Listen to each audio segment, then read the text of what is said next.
Eu aposto que você ficou morrendo de curiosidade para saber de onde veio a equação do dipolo.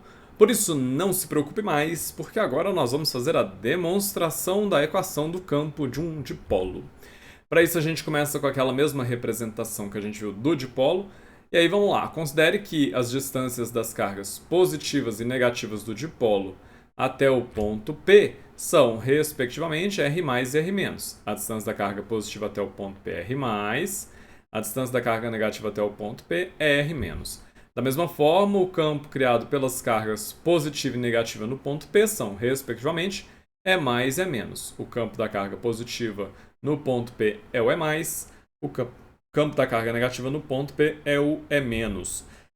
Observe então que os campos E mais e E menos têm sentidos contrários, já que as cargas possuem sinais contrários. Neste caso aqui, o E mais aponta para cima, o E menos para baixo.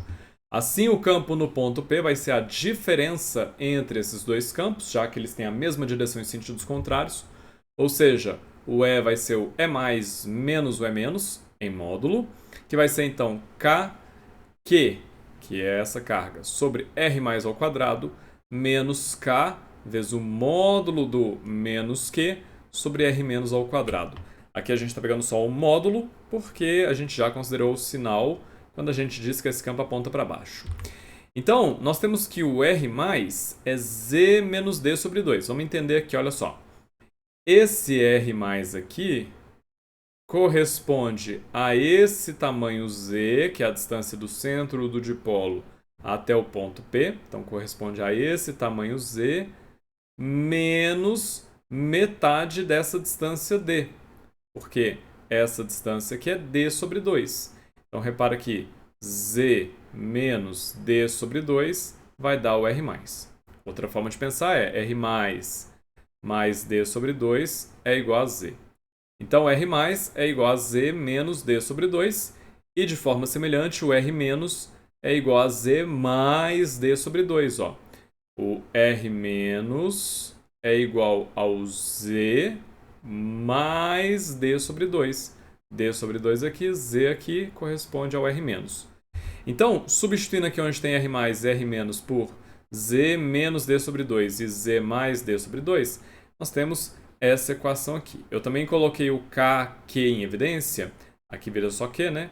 Então, eu coloquei o KQ em evidência do lado de fora. Ficou então 1 sobre Z menos D sobre 2 ao quadrado, menos 1 sobre Z mais D sobre 2 ao quadrado. Joia! Então agora a gente vai colocar o Z em evidência no denominador. Olha só, aqui eu vou colocar o Z em evidência. Aí você fala assim, mas como que você vai colocar o Z em evidência sendo que ele só aparece aqui? Uma outra forma de você pensar isso é o seguinte, você multiplica e divide aqui por Z. Então vai ficar dz sobre 2Z. Aí agora você tem um Z aqui para você colocar em evidência. Quando você coloca esse Z em evidência, você tira ele para fora desse parênteses, ele vai ficar elevado ao quadrado. Então vai vir um Z2 aqui para fora. Aqui fica 1 e aqui fica D sobre 2Z, tá? Então, olha só, ficou aqui ó, 1 menos D sobre 2Z tudo ao quadrado. E o Z que eu tirei em evidência aqui desse denominador, elevei ao quadrado e veio aqui para fora. Como ele também apareceu aqui, ele também veio em evidência aqui, então apareceu o Z sobre 2 aqui, tá? Se você quiser verificar, você faz o caminho inverso. Você pega esse Z ao quadrado e entra multiplicando aqui. Como você tem uma subtração, você faz uma distributividade. Então esse Z ao quadrado vai multiplicar esse termo aqui e vai multiplicar esse termo aqui.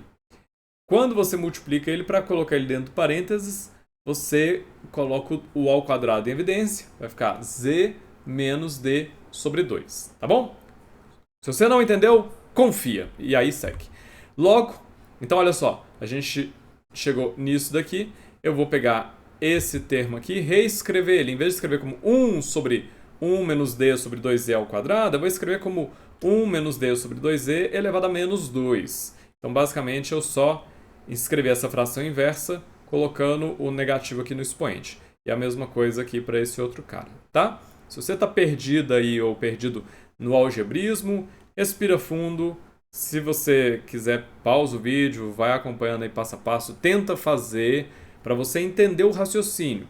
Você pode até falar assim, mas eu não preciso disso na minha vida. Mas o raciocínio desse processo é que é o mais importante. O algebrismo ele pode ser às vezes difícil, né? Mas ainda assim é importante você fazer esse exercício pelo menos uma vez na sua vida, tá? Então, agora que a gente tira uma carta da manga. Olha só, existe um trem chamado Teorema do Binômio de Newton. E ele diz que quando você tem 1 mais x elevado a n, isso é aproximadamente igual a 1 mais nx, desde que o x seja muito menor do que 1. Então a gente pode fazer essa aproximação em primeira ordem, uma expansão em primeira ordem, dizendo que 1 mais x elevado a n é aproximadamente 1 mais nx. Se você duvida, pega uma calculadora e faz aí, ó, por exemplo, na calculadora 1 mais 0,003, 3 milésimos, e depois eleva a 5. E depois, na calculadora, faz 1 mais 5 vezes 0,003, 3 milésimos. Você vai ver que os resultados são praticamente iguais. Isso funciona também para 0,03, 3 centésimos, etc. Agora, quando você começa a chegar num número muito grande ou próximo a 1, o que vai acontecer? Essa aproximação já não vai dar tão certo. Então experimenta fazer 1 mais 0,3 elevado a 5 e ver se isso é semelhante a 1 mais 5 vezes 0,3. Faz aí na calculadora para você verificar.